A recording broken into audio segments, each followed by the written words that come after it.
Hello, welcome back to Harper Carroll AI. Today we are going over day 2 of the 10 days of AI basics, which is talking about data. Because data is the lifeblood of machine learning models, and what models really need is a combination of data and model architecture. And so today we're talking about data, and for day 3 we'll talk about model architecture. So we need to talk about the foundational role of data in artificial intelligence and machine learning. And just as a quick recap of day 1, we talked about the difference between AI and ML, defined both terms, and we did some Q&A about the general basics of AI.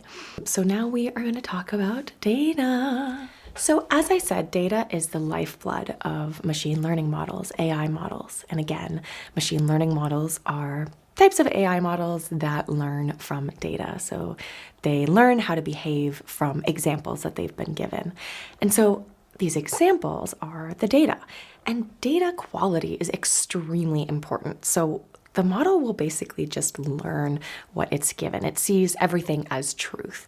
So models don't really have an idea of what true and false statements are unless that's what it's learning, where it takes in a statement and the label is true or false. So in general, if that's not the case, what it's learning is just considered truth. There are 2 types of data, structured and unstructured data.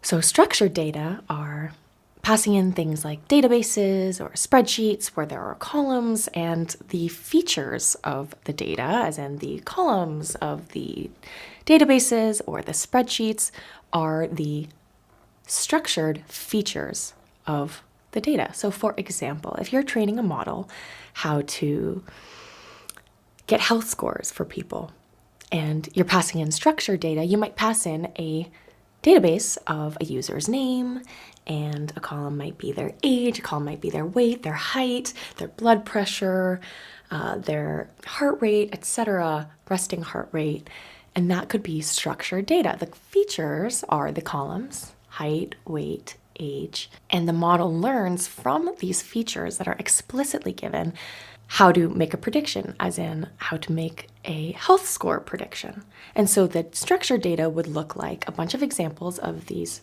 different people with different stats on these columns, height, weight, blood pressure, and then the label would be health score. So again, we have data and we have labels. However, we also might not have labels. So if you remember in the 10 days of AI basics, day 1, we talked about 3 different types of machine learning models. We have supervised learning, we have unsupervised learning, and we have reinforcement learning. And so for unsupervised learning, we don't necessarily need a label, as we said. So we could just have different users, and then we could cluster them. As in, we could group like people together. We don't need a label necessarily.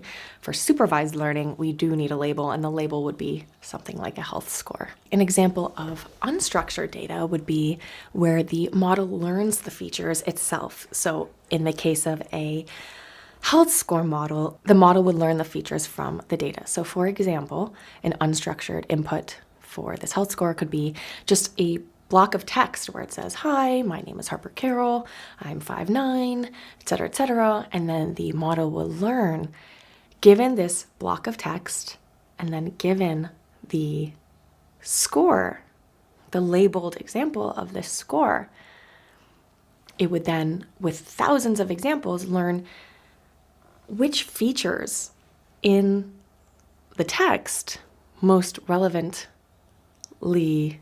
apply to predicting a score. So it would kind of learn from the text what words are important, what phrases are important, what numbers are important that correlate with the score the most. And so you would need a lot of training data for that, depending on how complex the unstructured data is. So if it's structured, it knows what the features are, but if it's unstructured, it has to figure them out, which takes a lot of brain power. It takes a lot of examples. Structured data, you might often need fewer examples, but it really depends. Another example of unstructured data would be an image where it's just an array or a matrix of RGB values, red, green, blue values to represent the image. The model would have to learn the feature. So example, if you're if you have a supervised learning, machine learning model where you are giving it images of a traffic light classifier where we say traffic light or not traffic light, it would have to learn over time given a matrix of red, green, blue values. And a matrix is basically, you can kind of think of a matrix as just kind of like a table, but so it's a square. I mean a rectangle, which can be a square in some cases, with values going this way and values going this way. And it's kind of like each row of the matrix is an example. And each example has a series of columns, kind of like that. And each column is a feature.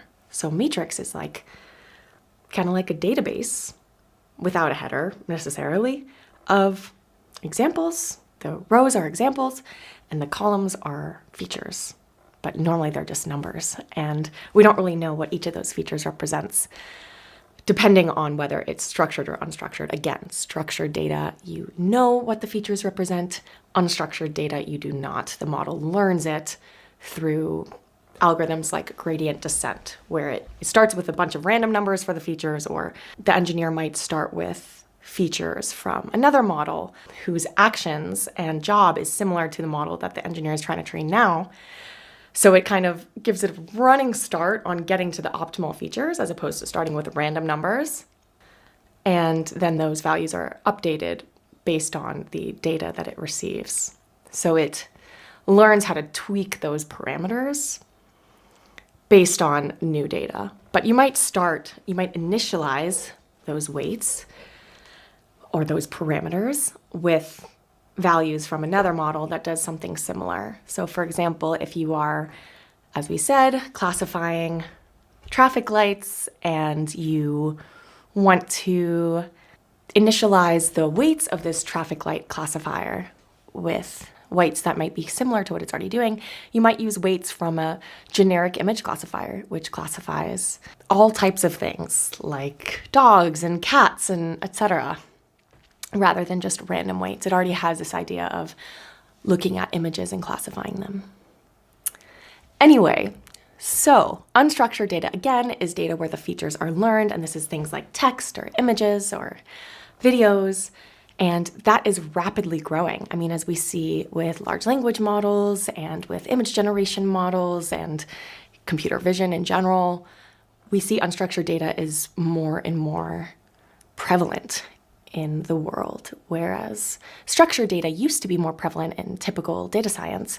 But now as these unstructured data methods have come out, like neural networks, so neural networks allow for data to be unstructured. What neural networks do is they learn the features, kind of like a human brain. They start again with these parameters that are either initially initialized as random or from a prior model, and then it updates these neurons to kind of see, how do we look at this training data and look at how it's labeled? And how do we figure out what parts of this training data lead to this label?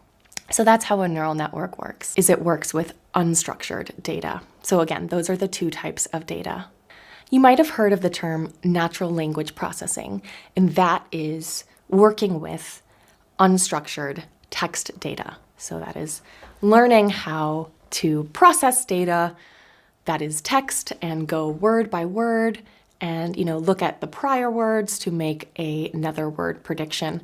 So for example, if you hear the cat in the blank, you would probably want to predict hat. And so what natural language processing does is it looks at the current word the cat in the, then it looks at a set of prior words, which is called the context, and the context length is the amount of prior tokens, which are pieces of words.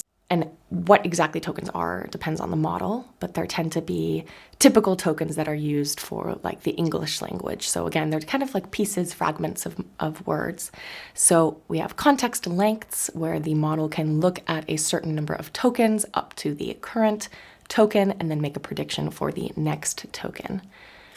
So that is natural language processing. Computer vision is when the computer is looking at images and making decisions or working with images and kind of seeing. given an image, what can it see? What can it do? So for example, like Tesla models have a computer vision, autonomous driving, autonomous vehicles. They use computer vision. They have lots of different radars and sensors in order to kind of see around them and make decisions.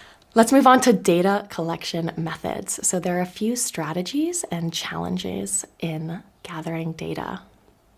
So there are public data sets where it's structured online. You can find them places like, what's one of those big? Kaggle. There's also proprietary data where companies have their own data sets that they can use. So for example, like Meta has a lot of data that they can use on their users. Although I will say, having worked at Meta, they really protect your privacy. I have no tie. I don't have a reason to say this, other than the fact that when I was at Meta and I was working on integrity, so like protecting vulnerable subpopulations, et cetera, a pretty important task, we were subject to extremely strict privacy policies. So really, like, the only information we could see was what was extremely public. So yeah, I came out of Meta with a lot more trust in their data policies, and they have a no tolerance policy for looking at anyone's data. So I think someone asked me like, oh, can you see my DMs because you're at Meta? No, like, definitely not. You can't even look up a friend of a friend, like any information about a friend of a friend, or you're immediately fired. So yeah, I trust Meta with their data.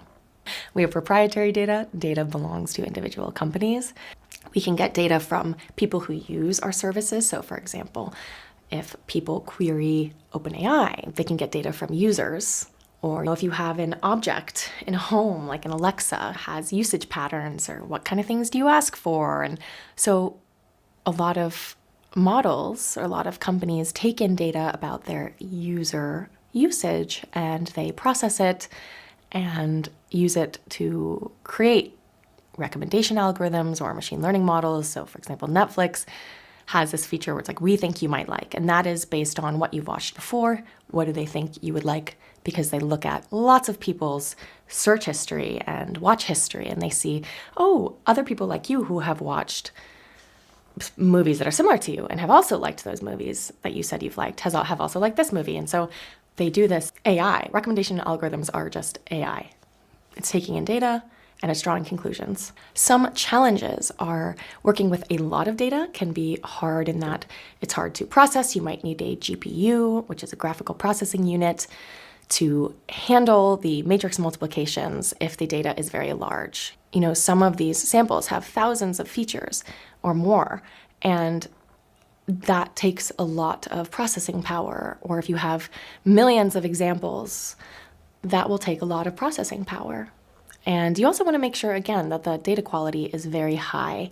You also need a lot of data diversity. So as we'll talk about in ethical considerations, I believe it's day 8, you need to make sure that your data is not reflecting old biases. So for example, if you scrape the web and take data from there, you might find that your data represents old biases. So for example, Google, they had an issue in the past where if you searched doctor on Google Images, you would see white men exclusively, basically. And then if you looked up nurse, you would see exclusively women.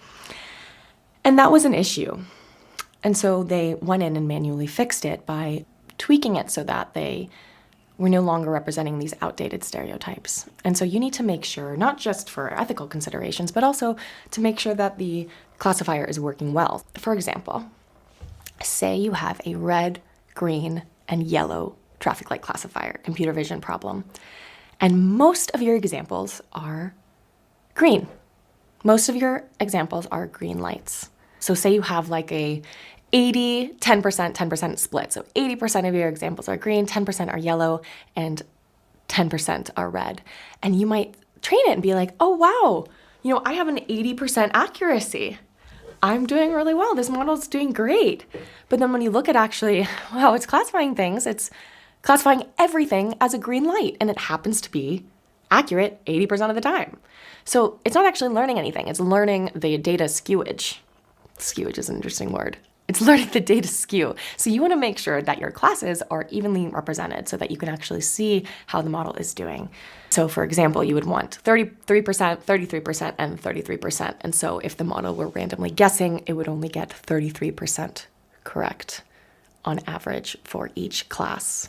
So that is a good segue into data preprocessing. You want to make sure that the classes are evenly represented. You want to make sure that there are no errors in the data as best as you can. You want to make sure that the data isn't incomplete or that there aren't extreme outliers that might skew the AI model outcomes. Do some kind of data analytics and see like if there's any crazy outliers. Like if you were to take the example of housing prices in square footage.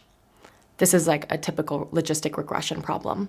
And so we have housing prices on the y-axis and square footage on the x-axis. And so you would expect it to kind of go up like this. But say you had one outlier where it was low square footage but super high price. If you were to just leave that there, the trend line could shift.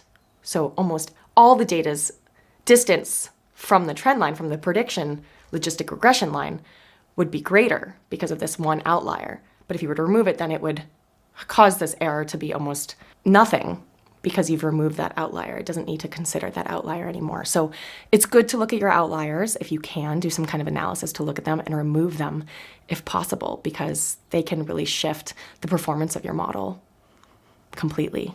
So analyzing data for errors and cleaning it is a type of data cleaning. Then you also might want to transform the data, like do some feature scaling, which is when you alter the features of the training data to make it so that no one feature dominates over the others. So typically that's transforming the features to all be within a certain range. So for example, normalization puts values between 0 and 1, where the minimum value is 0 and the maximum value is 1. And that just allows the model to see the distribution easier and just work with the numbers more easily. It's less intensive on the model and helps the model do better by just transforming the data into values between 0 and 1, where you can kind of see the full distribution of values just in that small range.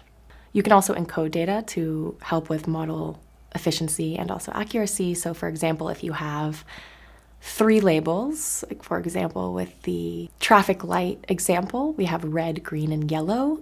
Instead, you could one-hot encode them. So the label, instead of being the word red, the label could be a vector, a 3-dimensional vector. Note that this is 4 examples, so 4 rows, where 1 represents the value. So for example, we have a 3-dimensional vector that symbolically represents red, green, yellow. And so then if the label is yellow, then the label would be 0, 0, 1, where 1 is at the placeholder for where we said yellow would be. And so that just allows the model to work with numbers easier. So again, working with 0s and 1s is really easy for the model to do, and it just speeds up efficiency, and it's just great. So again, if you can find a way to represent your labels as a one-hot encoding, which is an array where 1 is at the value that you are saying the label is, and you have symbolically chosen which position represents which label. So again, red, green, yellow would be a one-hot 001 or 010 or 100 would be the different one-hot encodings of the different labels. And you could also find a way to encode features. So for example, if you have an array of features and the second feature in that array is age, you could make it so that the values are actually between 0 and 10. And what could that represent? You could have it symbolically represent 0 is 0 to 10, 1 is 11 to 19, 2 is 20 to 29. And you would want to make it so that each of the values that you are symbolically representing for the values of that feature have about the same distribution. So what I mean by that is you would want to look at the number of people who are in the sample. So for example, with the health scores, say you have 90 people in the age range of 0 to 10, 0 to 9, and you had 10 people in the range of 10 to 90 years old. Then you wouldn't really want to encode that value as 0 is 0 to 9, and 1 is 10 to 19, and 2 is 20 to 29, because pretty much it would always be 0. So you would want to kind of find it so that it is evenly split. So you might have it so that 0 represents 0 to 1, and 1 represents 1 to 2, or 9 represents anything above 10. So you would basically just want it so that the values you put, if you are going to represent your features as a number to symbolize something else, you would want it so that the values of the numbers are almost equally likely to occur.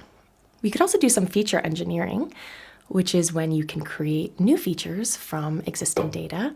So we could get a BMI from height and weight. So we could add a new column that is height and weight, and you can create new columns from old columns. And so that is feature engineering. And you could also create new samples. So you want to increase the number of training examples you give the model, and also allow it to classify different positions of the model. For each training sample that you have, you might transform it, shift it sideways a little bit, or shift it 90 degrees. Or so say you have an image of my face training a model, you could then pass in a image of my face like this. Just transform the image this way, and then this way, and then this way. And then that label would always be Harper. So that allows you to get a lot more training samples and also sample diversity from the limited training sample set that you have. There are some tools that are very useful for data preprocessing, like pandas. NumPy is good for numerical data. We could do some tutorials on that, like data preprocessing, so that would be fun. I want to do some coding tutorials. Moving on to data splitting. You'll want to split your data for model training, and we can get more into that in the model training portion, but I want to cover it briefly. So your data is going to have to be split, and there are two ways to do this. You could do just a typical train validation test split, where it's usually about 70% or 60% training, 20% validation, 20% test, or something of that sort, where your training is used to update the parameters of the model does gradient descent and looks at the training data and looks at the labels and updates its parameters. Validation is used to test the performance of the model as it is training, so it sees if it's, going at least in the right direction, and it also helps to test for overfitting. And overfitting is when the model does much better on the training data than the validation data. And what that means is that the model is over-optimizing for the specific nuances of the data that it is using to update its parameters. And as it generalizes to new unseen data in the validation set, which is not used to update its parameters, but rather used as a quick benchmark to see how the model is doing, it does not perform well. So that means it's probably looking at too many specific nuances or peculiarities that are in the training data. It's overfitting rather than generalizing. And so that's a good time to stop your model training. So that's one of the reasons we use a validation set, is to check for overfitting, to see how the model is doing, whether it's improving, etc. Then there's a test set, which is used at the very end, which is just used to benchmark how the model does and see like an overall score for paper submissions and other just overall assessments of the model's performance. You could also do cross-validation, which is another type of method. Cross-validation is when you split the data set into different folds. So for example, maybe 5 or 10, and that is your value of k. So k is the number of folds. And then you choose usually k minus 1 folds to use as the training data, and then the kth fold to use as the validation set. So you kind of say you have 5. In the first training iteration, you will hold out the first set and train on the remaining 4. In the second iteration, you'll hold out the second one and train on the remaining 4. In the third, you'll hold out the third and train on the remaining 4. And again, evaluate on the held out set. You validate on the held out set, and then you can average the performance across those 5 iterations to estimate the accuracy or other performance metrics of the model. And we can get, again, more into that in training. There are some practical considerations when working with data, for example, storage and management. So it can be expensive to store data, and there are modern solutions like cloud-based data lakes and databases optimized for large-scale analytics. So ways to reduce the time to query for data and to pull it. And these are things that you need to consider if you are training models and working with data and storing data. It's good to try to store your data in a structured way or an unstructured way, but find a way where you can store your data in a way that is easily useful for the model. It's also important to make sure you're following government guidelines about storage and privacy and anonymity, and this is important if you're working with specific user data or health data. Make sure you're following those laws, because there are laws around data deletion and other things. So data can be tricky to use. So if you have any questions, please leave a comment below. Let me know what else it is you want to learn. And I hope that this was helpful. I hope I went enough in depth. And so if you have more questions, let me know. If you are more advanced in AI and you have more questions, also let me know. I would like this to be useful for everyone, both people brushing up on their knowledge and also beginners. More in-depth tutorials soon, like coding tutorials. But again, this is the 10 days of AI basics, so we won't go too crazy. But I'm excited to be starting this YouTube channel, and this is the second day. So in summary, we've talked about data types, unstructured and structured data. So you know when you have it in like a table or versus text or image. We've talked about how that relates to supervised versus unsupervised learning. We've talked about data collection methods, like, finding data by scraping the web or using data from people who use your product or your own proprietary data, and some of the ethical considerations, like making sure the data is private if it needs to be private, or making sure that it's fair and unbiased and doesn't represent old stereotypes or harmful stereotypes. We've talked about data preprocessing, like cleaning and transforming and expanding your data set, and feature engineering so that the features are easily processed and more evenly contribute to the prediction of the model, at least in the beginning, as the model is learning which features are more important than others. We've talked about data splitting in training, validation, and testing, both with that kind of split and cross-validation. And we talked about some of the practical considerations like storagement and compliance with governance.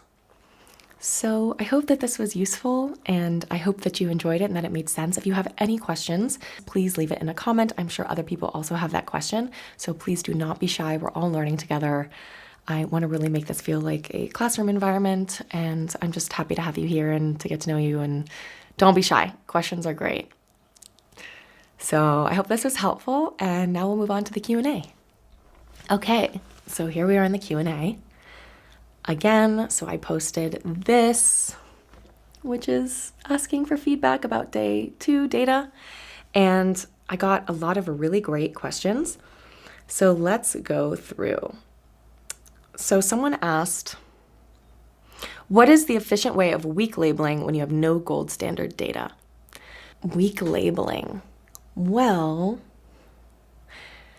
you could use existing models to try to get labels. So there are other intelligent models that might be able to draw labels for you. So for example, if you are labeling hate speech, which is, something that goes on at Meta, if you have a bunch of examples but you don't have labels, you could try using existing large language models to have them label for you. So that would work. Just pass in each sample and have it return a verdict, and then you can kind of go through and make sure that it tends to be correct. It's a little dangerous unless you go through and manually check each one, but a lot of existing models can help you label your data now. It kind of reminds me of a similar question. What is your suggestion for working with low quality unstructured data? See if you can pass it through existing models like large language model or computer vision model. See what structure and quality you can extract from the low quality. So for example, if you have a bunch of text that seems to not really be formatted or is not well punctuated, you could pass it into like a large language model and say like, please properly format this text or say what this text is trying to say in full sentences. And so you can use kind of existing models to augment your data. Let me know if that helps. Who and how to prepare data to be consumed by AI. Curated data, for me, is a key element. So again, you want to do the pre-processing. You want to decide whether you are going to do unsupervised learning, where you're kind of, learning about the structure of data or how data relates to each other. So that would be unsupervised versus supervised learning, where you want to have a label. If you need a label and you don't have one, you could do the method that I just described, like using another language model to produce labels. That also brings me to another point, is you can use existing models to create more data. You could create various forms of the same sentence using a large language model, like, hey, say the same thing like in 10 different ways. And that would all be the same label as the original input sentence. So that's a good way to expand your data set if you need more data. And of course, don't forget about the data pre-processing techniques that we talked about, like normalization or feature scaling and data cleansing to make sure everything is accurate. I hear vector databases are not truly required for AI and they might be a cash grab. You could also maybe just store it in like a normal database. I don't know. I don't know specifically how they work, but I can look before posting this. Okay, did some research. Basically, vector databases are seen as unnecessary. Like, as I said, you might be able to use just a normal database, and normal databases would also allow for more data type flexibility. So you don't have to just have, numbers as a vector database requires. So I'm answering data questions. So if you are submitting to my Q&A on my Instagram, just know that I'm asking about questions about the specific topic. So today the topic is data. Someone asked about GANs, generative adversarial networks. Those are cool. And I will talk about that in another video. So someone asked about handling missing data and another way of validating data. So one way to validate your data is to make sure that there isn't missing data. So there aren't classes that aren't covered, or there aren't things that you need to have data for that you don't. So some ways of identifying missing data are to look at like heat maps of different classes or different features and see if there are some areas where it's not a very high heat in the heat map. So there aren't a lot of examples for that certain class or for that certain feature. You can also use code to calculate the percentage of missing data in certain columns.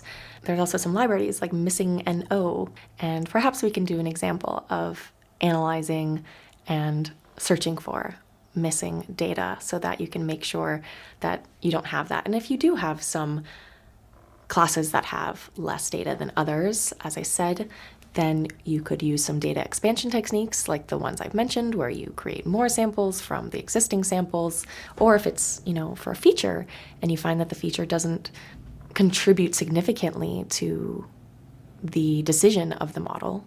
So if you find that hair color, isn't actually useful to the model's decision to decide a person's health, then you could just drop it. Just get rid of that feature. You don't need it. It'll make the model better. It's good to get rid of features that you don't see as useful, but sometimes you have to do some machine learning or at least data analysis to see correlation between certain variables. So in some cases, you can just drop the features if they're not very useful, but if they are, then you can find ways to expand your data set. So I hope this is helpful. And I am excited to go on to day 3, which is model architecture, because once we put model data together with model architecture, we can create a model. So see you back here next week. Next Friday is the plan. I plan to release these videos every Friday and my news videos every Tuesday. So that's a Tuesday, Friday cadence. And I hope to see you back here then. So I'll see you soon, and thanks for watching. Take care.